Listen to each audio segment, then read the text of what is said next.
Hello বন্ধুরা, study motivation YouTube চ্যানেলে তোমাদের সকলকে স্বাগত। আজকে আমি ক্লাস 3 ইংলিশ উইংস পার্ট 2 এর 113 নম্বর পৃষ্ঠা থেকে আলোচনা করা শুরু করছি।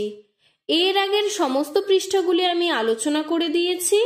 ভিডিওর ডেসক্রিপশনে লিংক দেওয়া আছে এবং প্লেলিস্টও করে দেওয়া আছে, তোমরা সেখান থেকে দেখে নিতে পারো। 113 নম্বর পৃষ্ঠায় দেখো, সেলফ চেকে একটি সুন্দর গল্প দেওয়া রয়েছে। চলো গল্পটি পড়ে নিই। লেটস রিড, চলো পড়ি। লং টাইম এগো মানে বহুকাল আগে, অ্যান ওল্ড ম্যান একজন বয়স্ক লোক, lived in a small village একটি ছোট্ট গ্রামে বসবাস করত। তাহলে অনেক কাল আগে একজন বয়স্ক লোক একটি ছোট গ্রামে বসবাস করত।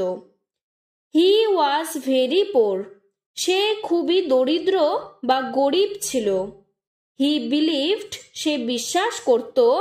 বিলিভড মানে বিশ্বাস করা। It was all because of his fate, এটার সমস্ত কারণ হচ্ছে তার ভাগ্য। ফেট মানে ভাগ্য।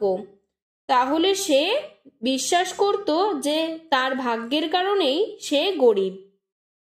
Everyday he went to the nearby canal, প্রতিদিন সে তার কাছাকাছি একটি খালে যেত। নিয়ারবাই মানে কাছাকাছি বা নিকটবর্তী, ক্যানেল মানে খাল। টু কালেক্ট সংগ্রহ করতে, অ্যাকোয়াটিক প্ল্যান্টস জলজ চারাগাছ উদ্ভিদ, অ্যান্ড ফিশেস এবং মাছেদের। তাহলে প্রতিদিন সে তার নিকটবর্তী একটি খালে যেত জলজ উদ্ভিদ ও মাছ সংগ্রহ করতে। He took great risk to do so, সে এর জন্য খুবই রিস্ক মানে ঝুঁকিও নিত। হি এইমড মানে তার উদ্দেশ্য ছিল, টু সেল বিক্রি করা, হিজ ডেইলি ক্যাচ সে প্রতিদিন যেটা ধরবে, অ্যাট দ্য নিয়ারবাই মার্কেট তার নিকটবর্তী বাজারে। তাহলে তার উদ্দেশ্য ছিল নিকটবর্তী বাজারে বা কাছাকাছি কোনো বাজারে সে যেটা জলের থেকে ধরবে সেটা নিয়ে বিক্রি করা এবং সেখান থেকে যে টাকা পয়সা রোজগার হবে তা দিয়ে নিজের সংসার চালানো। The story about his hard work spread fur and near, তার এই কঠোর পরিশ্রমের গল্পটি ছড়িয়ে পড়ল দূরে এবং কাছে। স্প্রেড মানে ছড়িয়ে পড়ল, ফার মানে দূরে, নিয়ার মানে কাছে।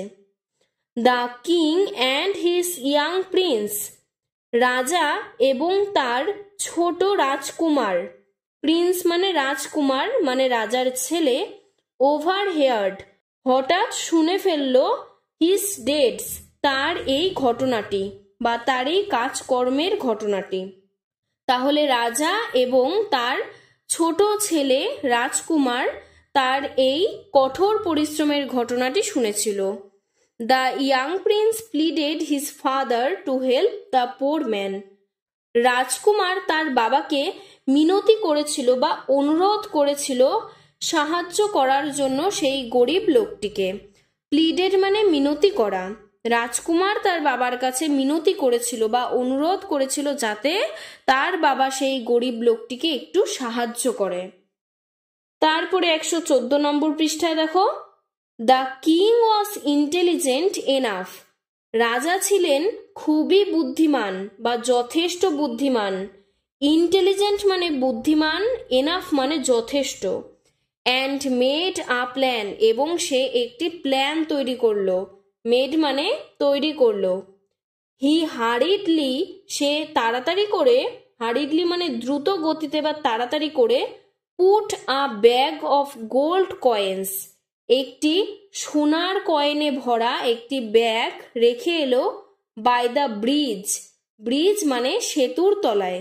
তাহলে সে সেতুর তলায় একটি সোনা ভর্তি একটি ব্যাগ রেখে এলো। হি হোপড, সে আশা করেছিল, দ্যাট যে, the poor man would see, গরিব লোকটি দেখতে পাবে, দ্য ব্যাগ মানে সেই ব্যাগটিকে, and its contents, and take it with him, গরিব লোকটি সেই ব্যাগটিকে দেখতে পাবে এবং তার সঙ্গে করে নিয়ে যাবে। তাহলে রাজা খুব বুদ্ধিমান ছিল, তার জন্য সে একটা প্ল্যান তৈরি করলো।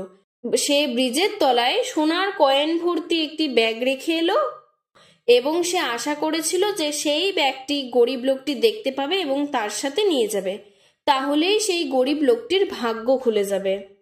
দ্যাট মর্নিং মানে ওই দিন সকালবেলা, while collecting fuel wood, the poor man hurt his left eyes. সেই দিন সকালবেলা সে যখন জ্বালানির জন্য কাঠ সংগ্রহ করতে গিয়েছিল, কালেক্টিং মানে সংগ্রহ করা, ফুয়েল মানে জ্বালানির জন্য বা জ্বালাবার জন্য, উড মানে কাঠ, তখন সে হার্ট হয়েছিল মানে আঘাত পেয়েছিল, হিজ লেফট আইস তার বা চোখে। তাহলে গরিব লোকটি যখন জ্বালানির জন্য কাঠ সংগ্রহ করতে গিয়েছিল তখন তার বা চোখে আঘাত পেয়েছিল। He could hardly open the eye, সে চোখটিকে খুলতে পারছিল না। Still he went to work, তবুও সে স্থির থেকে সেই কাজটি করে যাচ্ছিল। দ্যাট ডে মানে সেই দিন, he had nothing to sell in the market, সে মার্কেট মানে বাজারে কোনো কিছুই বিক্রি করতে পারল না। And thus he returned home, তাই সে তার বাড়িতে ফিরে এলো। He could see nearly nothing, সে তার চোখের সামনে কিছুই দেখতে পেল না। And thus also failed to see the folded bag keep by the bridge, এবং ব্রিজের তলায় রাখা সেই সোনায় ভরা ব্যাগটিও সে দেখতে পেল না। তাহলে গরিব লোকটির ভাগ্য এতটাই খারাপ যে তার চোখে আঘাত লাগার জন্য সে কিছুই দেখতে পেল না। The poor man therefore remained poor as before, সেই গরিব লোকটি শেষ পর্যন্ত গরিবই থেকে গেল। রিমেইনড মানে থেকে গেল। His fate is not help him, তার ভাগ্য তাকে সাহায্য করল না। ফ্যাট মানে ভাগ্য। A few days later the young prince heard the poor man's story of ill luck. A few days later মানে কিছুদিন পরে, দ্য ইয়াং প্রিন্স সেই ছোট্ট রাজকুমার, হেয়ার্ড মানে শুনতে পেয়েছিল, দ্য পোর ম্যানস স্টোরি গরিব লোকটির গল্প, অফ ইল্লাক, ইল্লাক মানে মন্দ ভাগ্য। তাহলে রাজকুমার কিছুদিন পরে সেই গরিব লোকটির খারাপ ভাগ্যের কথা শুনতে পেয়েছিল। হি আন্ডারস্টুড দ্যাট, সে বুঝতে পেরেছিল যে external help can not bring success to anyone, বাইরের কোনো কিছুই কোনো মানুষকে সাহায্য করতে পারে না। হি বিকেম শিওর, সে শিওর বা নিশ্চিত হয়েছিল, দ্যাট যে one day this hard working man, একদিন এই কঠোর পরিশ্রমী মানুষটি, would get success on his own, সে নিজের দ্বারাই সাফল্য অর্জন করবে। তাহলে আমরা এই গল্পটি থেকে বুঝতে পারলাম যে বাইরের কোনো কিছুই আমাদের কোনোদিনই সাহায্য করতে পারবে না। আমাদের নিজেদেরই কঠোর পরিশ্রম করে যেতে হবে এবং সেই কঠোর পরিশ্রমই একদিন আমাদের সাফল্য এনে দিতে সাহায্য করবে। এরপরে দেখো বলেছে লেটস ডু, চলো করি। Activity 1, answer the following questions, নিচের প্রশ্নগুলির উত্তর দাও। A, what did the poor man collect from the nearby canal, গরিব লোকটি তার নিকটবর্তী খাল থেকে কি কি সংগ্রহ করত। দ্য পোর ম্যান কালেক্টেড, গরিব লোকটি সংগ্রহ করত অ্যাকোয়াটিক প্ল্যান্টস মানে জলজ উদ্ভিদ, অ্যান্ড ফিশেস এবং মাছ, ফ্রম দ্য নিয়ারবাই ক্যানেল, তার নিকটবর্তী খাল থেকে। B, what happened with the poor man when he was collecting fuel wood, যখন গরিব লোকটি জ্বালানির জন্য কাঠ সংগ্রহ করতে গিয়েছিল তখন তার সঙ্গে কি ঘটনা ঘটেছিল। উত্তর হবে when the poor man was collecting fuel wood, যখন গরিব লোকটি জ্বালানির কাঠ সংগ্রহ করতে গিয়েছিল, he hurt his left eyes, সে তার বাঁ চোখে আঘাত পেয়েছিল। C, what was the plan of the king, রাজার প্ল্যান কি ছিল। The plan of the king was, রাজার প্ল্যান ছিল, দ্যাট যে, to put a bag of gold coin, একটি সোনায় ভরা ব্যাগ সে রেখে দেবে, so that the poor man would see it, যাতে পোর ম্যান মানে গরিব মানুষটি এটিকে দেখতে পারে, and take it with him, এবং তার সাথে নিয়ে যেতে পারে। D, what do you learn from this story, তুমি এই গল্পটি থেকে কি শিখলে? I learn from this story, আমি এই গল্পটির থেকে শিখলাম, দ্যাট যে, external help can not bring success to anyone, বাইরের কোনো কিছুই আমাদের সাফল্যতে সাহায্য এনে দিতে পারবে না।